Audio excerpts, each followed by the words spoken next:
ay, ooh, ah, ah, ooh, ay, mouah. Yo. Wesh, j'espère que vous allez bien. On se retrouve aujourd'hui pour une nouvelle vidéo. Ça va barder. Juste pour vous dire de bien regarder toute la vidéo pour bien comprendre ce que je dis. Et aussi de bien rester jusqu'à la fin parce qu'à la fin, il y a une annonce. Donc, regardez bien toute la vidéo en entier et regardez la fin aussi, c'est très important. Et abonnez-vous en fait, period. Alors aujourd'hui, on va parler d'un sujet qu'il faut traiter selon moi tous les jours jusqu'à ce que le problème se règle en fait. Je vais essayer de le faire aujourd'hui. Alors aujourd'hui, on va parler de l'affaire Megan Thee Stallion vs... C'est même pas vs. vs Tory Lanez.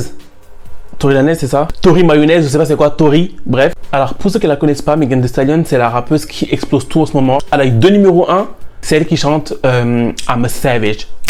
Classy, bougie, rich. Du coup, c'est vraiment la rappeuse du moment. Et dernièrement, on l'a vu en story avec le chanteur Tory Lanez, je sais pas comment on dit. Tout ce beau monde est en soirée. Et 2 jours après, ou la veille, on apprend que Megan Thee Stallion a été a été tirée dans les pieds. Ok? Donc on voit une vidéo où on voit la police en train de crier mettez-vous à terre, etc. On voit du sang, on voit Megan qui n'arrive pas à marcher. On sait pas ce qui se passe, Du coup, on a juste ces vidéos-là. On voit Megan qui saigne et qui est par terre menacée par la police en fait. Et après, plus rien. Ok? Et du coup, quand cette vidéo-là est sortie, il y a eu plein de mèmes, comment on dit, mèmes ou mimes? Même mimes. Il y a eu plein de mèmes, de mimes, je sais pas comment on dit, qui ont repris cette affaire-là en rigolant, etc., etc. Je vais pas reprendre les termes parce que c'est pas marrant. Plein de gens rigolaient de cette affaire-là et la majorité de ces personnes-là, c'était des hommes noirs, ok? Ensuite, Megan, en fait, elle est revenue du coup sur le devant de la scène avec sa musique, etc. Et elle a pas évoqué ce qui s'est passé. Et du coup, il y a quelques jours, elle a fait un live en disant qu'elle en avait marre des magouilles de Tory et de son management en fait, qui en fait essayait de faire passer Megan pour l'agresseuse. En fait, ce qui s'est passé, c'est juste que Megan s'est fait tirer dessus sans raison par Tory en fait. Tout simplement, en fait, c'est juste une agression. Point final. Il n'y a pas de bagarre.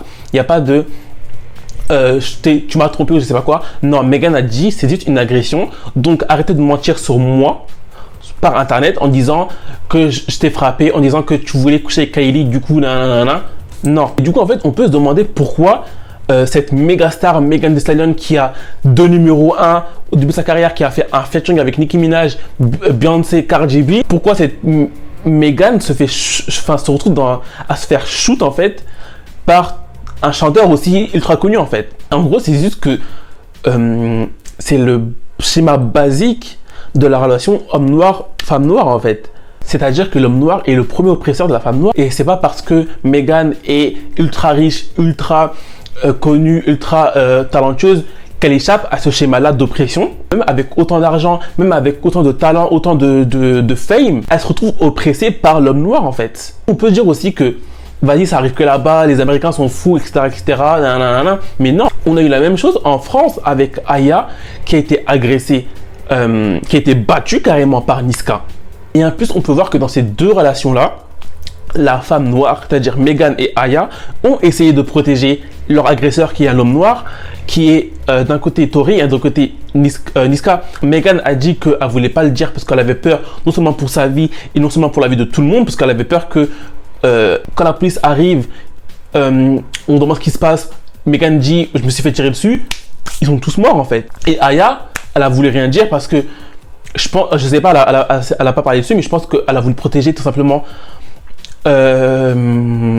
Niska en fait. C'est-à-dire que malgré le fait que ces femmes-là sont oppressées, ce sont les premières à protéger les hommes noirs en fait. Ce sont les premières sauveteuses des hommes noirs. Les femmes noires, elles sont totalement seules en fait. Non seulement elles sont oppressées par les blancs et les autres communautés, ça on sait, mais aussi par leur propre communauté, par les hommes. Et en plus ces hommes là sont solidaires entre eux parce que on peut voir que quand Megan a avoué cette fille tirée par Tory, ou quand Aya a avoué cette fille battre par Niska, aucun homme de l'industrie musicale n'a parlé en fait. On n'a vu aucun rappeur français exprimer son soutien à Aya ou exprimer son dégoût de Niska, ou pareil pour Megan de l'autre côté. Ces femmes-là, elles sont vraiment livrées à elles-mêmes et en plus elles sont oppressées par les hommes de leur propre communauté en fait. Alors que ces femmes-là sont les premières à être sur le terrain pour défendre ces hommes, enfin leur oppression en fait, leur oppresseur. Et en fait, ce que Aya Nakamura ou Megan Thee Stallion ont vécu, c'est juste tout simplement l'oppression de l'homme noir face aux femmes noires en fait. Et malgré leur statut, Megan et Aya n'échappent absolument pas à ce schéma-là d'oppression par l'homme noir sur les femmes noires en fait. En fait, ça c'est ce qu'on appelle la misogynie noire. La misogynie noire, c'est un terme qui a été inventé par Moya Bailey en 2010. En fait, ce terme-là, il désigne la misogynie qui est faite expressément aux femmes noires en fait. La misogynie que les femmes noires subissent n'est pas la misogynie qu'une femme blanche subisse, parce que les femmes blanches, si je ne me trompe pas, dites-moi si je me trompe, les femmes blanches peuvent être aussi vecteurs de misogynie noire. Dites-moi si je me trompe ou pas. Et malgré le fait que les hommes noirs sont les premiers oppresseurs des femmes noires, ces dernières-là sont les premières à être sur le terrain, à se battre. Rien que l'hashtag Black Lives Matter a été créé par des femmes en fait.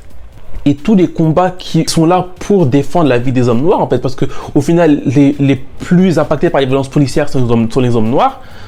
Les premières sur le terrain à se battre, c'est les femmes noires. C'est comme en France avec Assa Traoré qui est sur le terrain depuis des années, qui se bat pour les droits de son frère et pour les droits des noirs en fait. Et ça, c'est une femme qui le fait. Et d'ailleurs, je sais pas pour vous, mais en tout cas pour moi, toutes les blagues que j'ai vues sur Megan, sur l'affaire là, étaient faites par des hommes noirs. Et en plus, ces blagues là mettaient Megan en agresseur en fait. En gros, il disait que Megan, vu son gabarit, vu sa taille, vu son poids, c'était Megan qui a dû agresser Tory. C'est-à-dire que même les hommes noirs rentrent dans ce schéma-là et dans ces stéréotypes-là de masculinité et du corps de la femme noire en fait. Megan Thee Stallion, Aya Nakamura ont un point commun en fait, c'est des personnes qui sont grandes, qui ont un assez grand gabarit, et du coup forcément elles sont tout le temps comparées à des hommes. Je sais pas combien de blagues j'ai vues sur Megan disant que c'était un homme, pareil pour Aya, et ça c'est dégueulasse. Toutes ces blagues là étaient faites par des hommes noirs. D'ailleurs j'aimerais bien que les hommes noirs comprennent ça. Si vous faites une blague sur les femmes noires ou sur votre propre communauté en fait, ou sur vous-même, et que les seules personnes qui rigolent sont des non-noirs, remettez-vous en question en fait. Si les seules personnes qui rigolent à votre blague sur les femmes noires, les femmes de votre communauté, les femmes, c'est-à-dire vos mères, vos sœurs, vos cousines, tout, vos filles plus tard aussi, si les seules personnes qui rigolent à ça sont des personnes non noires, wesh. En fait, on a aussi ce schéma-là parce que, en fait, c'est le patriarcat tout simplement. Et du coup, c'est pour ça qu'on a cette asymétrie de traitement. C'est-à-dire que l'homme noir voit la femme noire comme un objet, quelqu'un qui lui appartient, quelqu'un qui est là pour la servir, voire qui la rejette. Alors que la femme noire est toujours là, malgré le fait qu'elle soit rejetée par l'homme noir, malgré le fait qu'elle soit agressée par l'homme noir, est toujours là pour se battre pour l'homme noir en fait. En fait, j'ai pas envie trop de rentrer dans le sujet parce que, malgré le fait que j'essaie de me renseigner au maximum, quoi qu'il arrive, je reste un oppresseur en fait. Je reste un homme noir. En fait, que je le veuille ou non, quoi qu'il arrive, je suis un oppresseur. Je suis en position de supériorité parce que je suis un homme. Donc, quoi qu'il arrive, j'ai pas envie trop de rentrer dans le sujet parce qu'il y a des choses que je pourrais jamais savoir parce que je ne suis pas une femme noire en fait. Du coup, je pense que je vais faire une partie 2 de cette vidéo-là, beaucoup plus poussée, avec des femmes noires. Bah d'ailleurs, c'est quoi, on va faire quoi? Si vous êtes une femme noire et que vous voulez parler de ça, envoyez-moi un mail, envoyez-moi un DM sur Twitter ou Instagram et on fait une autre vidéo. En fait, on fait une partie 2 de cette vidéo-là, beaucoup plus poussée, avec le ressenti de plusieurs femmes noires et du coup qui pourront encore plus aller plus loin en fait. Parce que moi au final je sais pas. En gros là je parle juste de ce qu'on me raconte et ce que je lis. En fait je voulais juste faire cette vidéo parce que comme c'est une chaîne de musique et que la musique influence le monde quoi qu'il arrive et que les artistes sont aussi des humains, il faut aussi parler de sujets qui touchent à nos artistes en fait. Comme la misogynie noire touche les artistes noirs, on va en parler. Du coup je voulais en parler. Et en fait ce que Aya vit et Megan vit, c'est ce que toutes les femmes noires vivent dans le monde en fait.